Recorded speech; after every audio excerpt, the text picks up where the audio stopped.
Bonjour, c'est Tohab Larossi, une étudiante de première année de baccalauréat, filière sciences maths option française. Aujourd'hui, je vais vous faire une vidéo qui porte sur un résumé de La Boîte à merveilles. La Boîte à merveilles est un roman autobiographique écrit en 1952 et publié en 1954 de l'écrivain marocain Ahmed Sefrioui, qui est considéré parmi les possesseurs de la plume originale et novatrice. Dans cette œuvre, le narrateur, qui est lui-même le personnage principal nommé Sidi Mohamed, nous évoque une tranche de sa vie, à savoir son enfance, qu'il a passé dans les ruelles de l'ancienne Médina de Fès, et plus précisément dans la maison de la voyante Tante Kenza. Cet enfant âgé de 6 ans mène une vie tranquille, épanouie, garnie avec un amour parental infini, puisqu'il est leur seul fils, ce qui fertilise son esprit imaginaire. Ce dernier, qui est considéré le facteur créateur de la gigantesque différence au niveau mental entre Sidi Mohamed et les bonbons de son école coranique, ceux qui sont plus réalistes et plus concrets que lui.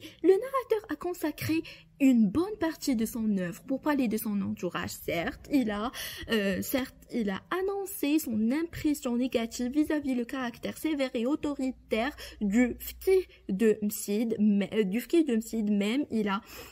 Même il a décrit les voisins, les amis de la famille. Il a cité leurs habitudes, leurs problèmes de vie quotidienne et notamment les ennuis de Lella Aïcha, l'ex-voisine et l'amie intime de Lella Zobida, la mère du narrateur, qui a beaucoup souffert à cause de son mari ingrat. Le calme et la tranquillité ainsi que la paisibilité de la famille est fut troublée par la ruine du père. Quand Ma'alem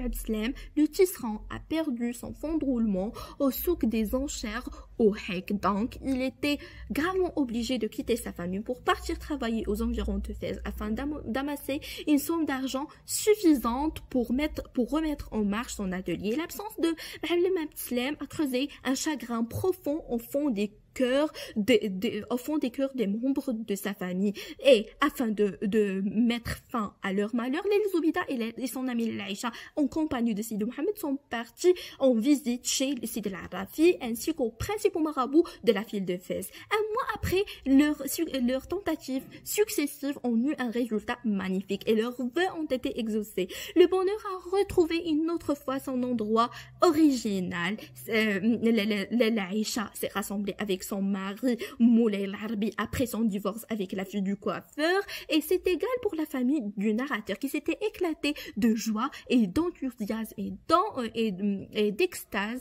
suite au retour triomphal du père, qui est considéré le pilier et le mur protecteur de chaque famille marocaine à l'époque et aussi aujourd'hui. Mais La Boîte à merveilles, avec ses objets hétéroclites, reste la présentatrice principale du véritable bonheur pour Sidi Mohamed et la clé d'accès à son monde féerique et unique.